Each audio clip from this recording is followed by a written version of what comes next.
सबसे पहले दुनिया को शांति और मानवता का संदेश देने वाले तथागत भगवान बुद्ध,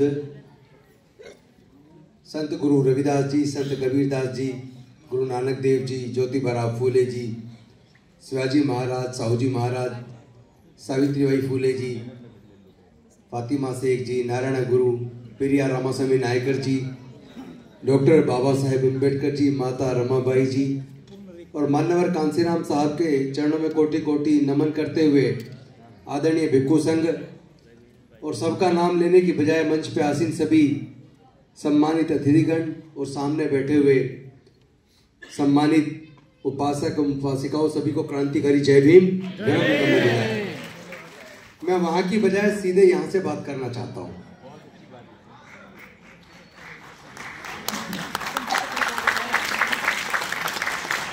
मुझे डायरेक्ट बातचीत करना अच्छा लगता है। क्षेत्र में जो काम किया वो सारा उन्होंने बताया और उसके बाद राजे जी ने पूरा डॉक्टर बाबा साहेब अम्बेडकर और साहू महाराज के बीच का संबंध और बहुजन समाज को हक अधिकार दिलाने के आंदोलन का किस तरह दोनों में तालमेल से आगे बढ़ा उसको बताया। तो मैं उस पर नहीं बोलूंगा, जो वो बोल चुके हैं मैं उस पर नहीं बोलूंगा, लेकिन मैं ये जरूर बोलूंगा कि जैसे सब लोग स्वागत कर रहे हैं कि इन्होंने मंत्री पद त्याग दिया बाबा साहेब के मिशन के लिए, बुद्धिज्म के लिए, मैं आपसे पूछना चाहता हूं ये मंत्री पद दिया किसने था? क्या बात है। जिन्होंने हमें एमपी, एमएलए, मंत्री, doctor, engineer, scientist, collector, professor बनने का रास्ता बनाया, जिनकी वजह से हम एमएलए बने फिर मंत्री बने, अगर वो बनने के बाद उनके विचार को आगे ना बढ़ा पाए तो हमें मर जाना चाहिए। क्या हर बार 131 सांसद जीत के नहीं जाते? क्या राज्य की विधानसभाओं से लगभग 1100 रिजर्व सीट से विधायक जीत कर नहीं जाते? क्या वो जीतने के बाद जिस काम के लिए डॉक्टर बाबा साहेब अम्बेडकर जी ने हमारे लोगों को विधानसभा और संसद के अंदर भेजा, क्या वो लोग ईमानदारी से अपनी जिम्मेदारी निभा रहे हैं? नहीं। देश के अंदर लड़ाई संस्कृति की है। एक तरफ ब्राह्मण की विचारधारा है, ब्राह्मण धर्म की विचारधारा है जो विषमता पर आधारित है, जात पर आधारित है, वर्ण व्यवस्था पर आधारित है, अन्याय पर आधारित है, शोषण पर आधारित है, और दूसरी तरफ डॉक्टर बाबा साहेब अम्बेडकर की विचारधारा है, फूले जी की विचारधारा है, साहू महाराज की विचारधारा है, जो बुद्ध के धम्म से उत्प्रोत है, जिसमें संत कबीर, संत गुरु रविदास उनका मार्गदर्शन है, जो समता, स्वतंत्रता, बंधुता, न्याय पर आधारित है। इन दो विचारधाराओं के बीच, दो संस्कृतियों के बीच में युद्ध है। चाहे वो देवासुर संग्राम हो, आर्य अनार्यों के बीच का युद्ध हो, चाहे वो गांधी और अंबेडकर के बीच में आर्ग्यूमेंट हो, इसमें से एक रास्ता चुनना पड़ेगा। जो लोग दो नाव में पैर रखते हैं वो डूब जाया करते हैं, और अगर दो में से एक को चुनना है तो हम समतावादी, बंधुत्व के आधार पर, न्याय पर आधारित व्यवस्था को चुनेंगे।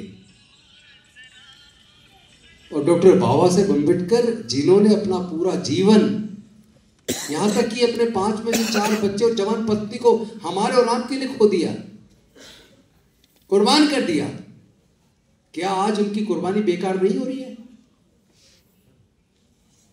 मनुस्मृति की वजह से हमें शिक्षा से, संपत्ति से, व्यापार से दूर रखा, हजारों साल तक जानवर से भी बदतर जिंदगी जीने के लिए मजबूर किया।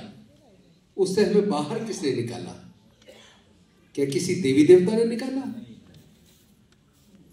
क्या बाबा साहेब से पहले जो आज हमें बनने का रास्ता ना बनाते, अगर वो रिजर्वेशन के माध्यम से विधानसभा और संसद के अंदर विधायक और सांसद बनने का रास्ता ना बनाते, उन्हीं की कुर्बानी की वजह से हम विधायक बने, मंत्री बने, सांसद बने, मुख्यमंत्री बने, यहां तक कि देश के राष्ट्रपति बने, लेकिन आज उनकी मेहनत मुझे बेकार होती दिख रही है। इस लड़ाई को लड़ना पड़ेगा। हमारे पास खेत की जमीन नहीं है, हम लोग व्यापारी नहीं है, और ना इतना पैसा हमारे पास है कि हम व्यापार कर लें। क्योंकि मनुस्मृति के द्वारा जो बंदिश लगी व्यापार करने पर, संपत्ति रखने पर, पढ़ने पर, उसकी वजह से हजारों साल की गुलामी हमने और आपने झेली है। और जो थोड़ी तरक्की और खुशहाली आई है वो पढ़ने से और रिजर्वेशन से जो नौकरी मिली उसकी वजह से आई है। मैं सही कह रहा हूं, गलत कह रहा हूं? लेकिन ये रास्ता खोला किसने था? डॉक्टर बाबा साहेब अम्बेडकर ने। लेकिन क्या ये सच नहीं है? वो रास्ता इन सरकारों ने फिर से बंद कर दिया। क्या अब नौकरियां लग पा रही है? रिजर्वेशन लगभग खत्म कर दिया। देश के ज्यादातर सार्वजनिक उपक्रम, चाहे वो इंडियन रेलवे हो, पोस्टल डिपार्टमेंट हो, एमटीएनएल हो, बीएसएनएल हो, ओएनजीसी हो, बैंक हो, इंश्योरेंस कंपनियां हो, आईटीडीसी के होटल हो, एक एक करके सारे सार्वजनिक उपक्रम बेच दिए। और जो जो बिक गया वहीं हमारा रिजर्वेशन खत्म, नौकरियां खत्म कर दी है। और शिक्षा को इतना महंगा कर दिया, अगर आपको अपने बच्चे को इंजीनियर बनाना हो, डॉक्टर बनाना हो, एडवोकेट बनाना हो, आर्किटेक्ट बनाना हो, चार्टर्ड अकाउंटेंट बनाना हो, कॉलेज में भी इंजीनियरिंग करने के 4 साल के कोर्स के लिए 15 से 20 लाख रुपया कम से कम चाहिए। और उसमें एडमिशन से पहले कोचिंग के लिए 2 से 3 लाख रुपया चाहिए। यानी कम से कम 20 लाख रुपया खर्च करोगे तो आपका बच्चा इंजीनियर बनेगा, वकील बनेगा। हमारे अनुसूचित जाति जनजाति के 99% लोग ऐसे हैं जिनके पास 20 लाख रुपया अपने बच्चों की फीस के ऊपर खर्च करने के लिए नहीं है। 1% लोग केवल वो जो सरकारी नौकरी में थोड़े आके थोड़े मजबूत हो गए, या कुछ व्यापार छोटा मोटा काम धंधा कर लिया तो थोड़े मजबूत हो गए। तो 1% आगे बढ़ भी जाएगा तो होगा क्या? क्या बाबा साहेब का ऐसा भारत बनाने का सपना था जिसमें 1% भारत के लोगों को, भारत के 40% धन संपत्ति पर कब्जा 1% लोगों का है। भारत के 90% देश की धन संपत्ति संसाधनों पर 10% का कब्जा है। तो हमारे आपके पास है क्या? केवल एक ही तो रास्ता था, पढ़ाई का और नौकरी का। दोनों रास्ते इन सरकारों ने बंद कर दिए। मैं आप सबसे पूछना चाहता हूं, जब ये रास्ते बंद किए जा रहे थे तो क्या हमारे 131 सांसद नहीं थे? क्या राज्य की विधानसभा में हमारे विधायक नहीं थे? क्या केंद्र की सरकार में हमारे मंत्री नहीं थे? लेकिन जब सब कुछ छिन रहा था, सब कुछ प्राइवेटाइज हो रहा था, शिक्षा महंगी की जा रही थी, तब हमारे मंत्री सांसद चुप रहे। और आज कुछ बचा नहीं है। हम लोग नारे लगाने में लगे, हम लोग गली गली में पार्टियां बनाते घूम रहे हैं। और दुख की बात तो यह पिछले कुछ समय में देखने में आ रहा है, जो पार्टी केंद्र में सत्ता में है वो अपने पैसे से ही अलग अलग जातियों की पार्टियां बनवा रही है। हम लोग दिमाग का इस्तेमाल नहीं करते। हम बुद्ध की बात करते हैं पर अपने आचरण में नहीं उतारते। हम जय भीम करते हैं, कहते हम अम्बेडकरवादी हैं, पर बाबा साहेब के विचारधारा को अपने पर आत्मसात नहीं करते। हम लोग कहते कुछ है, करते कुछ है। आज हमारे अभी सावन का महीना आ रहा है, अभी अब कावड़ शुरू होने वाला है, खासतौर पर दिल्ली, उत्तर प्रदेश, मध्य प्रदेश, उधर बहुत बड़ी मात्रा में होने लगा है। और आप जानते हो कावड़ लेने कौन जाता है? केवल अनुसूचित जाति जनजाति पिछड़े वर्ग के लोग, 98%। ब्राह्मणों के बच्चे नहीं जाते, बनियों के बच्चे नहीं जाते, ठाकुरों के बच्चे नहीं जाते, कायस्थ के बच्चे नहीं जाते, ऑफिसर्स के बच्चे नहीं जाते, नेताओं के बच्चे नहीं जाते, पूंजीपतियों के बच्चे नहीं जाते। तो ये गरीब क्या इसी काम के लिए बना है? डॉक्टर बाबा साहेब अम्बेडकर जी ने अपना जीवन कुर्बान कर दिया हमें अंधविश्वास पकड़वाद से बाहर निकालने के लिए और हमारे जीवन में तरक्की लाने के लिए। लेकिन जिस गुलामी के रास्ते से डॉक्टर बाबा साहेब अम्बेडकर बाहर निकालना चाहते थे, हमारे ये अनुसूचित जाति जनजाति पिछड़े वर्ग के लोग उसी गुलामी के रास्ते पर दोबारा अंदर जा रहे हैं, धंसते जा रहे हैं। समाज को कौन जागरूक करेगा? नेताओं को क्या पड़ी है? बस किसी भी तरीके से एमपी एमएलए बन जाओ। अरे मैं कहता हूं एमपी एमएलए छोड़ो, देश की राष्ट्रपति बन गई द्रौपदी मुर्मू, लेकिन मंदिर में नहीं जाने दिया। इससे पहले देश के राष्ट्रपति थे रामनाथ कोविंद, उनको भी मंदिर में नहीं जाने दिया। फिर भी अकल नहीं आ रही। अरे जिस जगह तुम्हारा अपमान हो ऐसी जगह तुम जाते ही क्यों हो? जहां जाने पर हमारा अपमान किया जाता है, हमारी हत्या कर दी जाती है, ऐसी जगह जाते क्यों हो? मैं समझता हूं जहां अपमान हो ऐसी जगह जाना बंद कर दो। इस कावड़ लेने जो लोग जाते हैं, अगर वो बच्चे कॉलेज में स्कूल में पढ़ते तो कम से कम 20 दिन की छुट्टी करते हैं, कम से कम 20 दिन की। और कम से कम एक आदमी कावड़ लेने जाता है तो कम से कम 15 से 20 हजार रुपये खर्च करता है। और अगर कोई फैक्ट्री में काम करता है, मजदूरी करता है, नौकरी करता है कारखाने में, वो कम से कम 20 दिन छुट्टी करता तो 20 दिन की तनख्वाह मारी जाती है।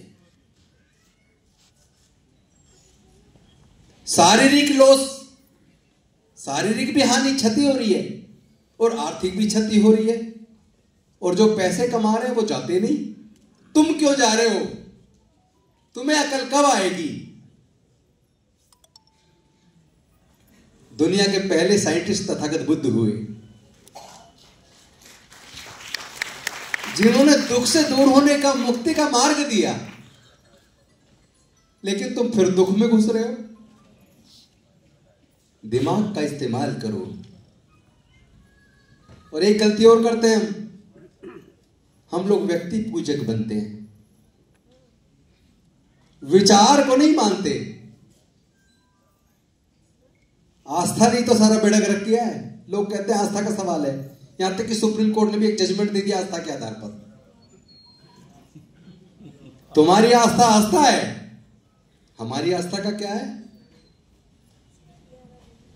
1964 से आरपीआई के नेतृत्व में, आरपीआई के नेता थे बुद्धप्रिय मौर्य, प्रोफेसर बुद्धप्रिय मौर्य। उनके नेतृत्व में बहुत बड़ा आंदोलन चला, लाखों लोग जेल गए। 1964 से आंदोलन शुरू हुआ कि संसद भवन के प्रांगण में भारत के संविधान निर्माता, दलितों, पिछड़ों, आदिवासियों के मुक्तिदाता, महिलाओं के उद्धारक डॉक्टर बाबा साहेब अम्बेडकर की प्रतिमा लगनी चाहिए संसद के अंदर। और एक लंबे संघर्ष के बाद जब लाखों लोग ने जेल गए, कितनी माताओं ने बच्चों को जेल में जन्म दिया, कई लोगों की डेथ हुई, इतने बड़े आंदोलन के बाद 2 अप्रैल 1967 को संसद भवन के प्रांगण में डॉक्टर बाबा साहेब अम्बेडकर की मूर्ति लगी, जो ये इशारा करती है कि ये संसद भवन है। ये वो संसद भवन है जहां पूरे देश की और तुम्हारी तकदीर लिखी जाती है। अपने बीच से ऐसे लोगों को जिता के यहां भेजो जो समाज का दुख दर्द समझते हो, जो समाज के लिए काम करते हो। लेकिन हमने ऐसे लोग भेज दिए जो गुलाम हो गए, गूंगे बहरे बन के बैठ जाते हैं। माताओं बहनों की इज्जत लूट रही है, भाइयों का कत्ल हो रहा है, हमारी बस्तियां जलाई जा रही हैं, लेकिन वो संसद के अंदर जुबान नहीं खोलते। शिक्षा महंगी करके शिक्षा छीन ली, सरकारी नौकरियां खत्म कर दी, लेकिन वो चुप रहे। वो समय आने वाला है कि वो संसद में जाने लायक भी नहीं बचेंगे, सब खत्म हो जाने वाला है। इसलिए इस लड़ाई को लड़ना होगा, और अगर जीतना है तो केवल तथागत बुद्ध के मार्ग पर चलकर डॉक्टर बाबा साहेब अम्बेडकर की विचारधारा, फूले साहू अम्बेडकर की विचारधारा से कोई दूसरा रास्ता नहीं है। ये विचारधारा की लड़ाई है, लाठी गोली की लड़ाई नहीं है। बहुत से लोग आजकल कहते हैं हम गोली का जवाब गोली से देंगे। तुम्हारे पास गोली है कहां? है तुम्हारे पास? तुम्हारे पास अगर कोई ताकतवर चीज है तो तथागत बुद्ध डॉक्टर बाबा साहब अम्बेडकर का विचार है।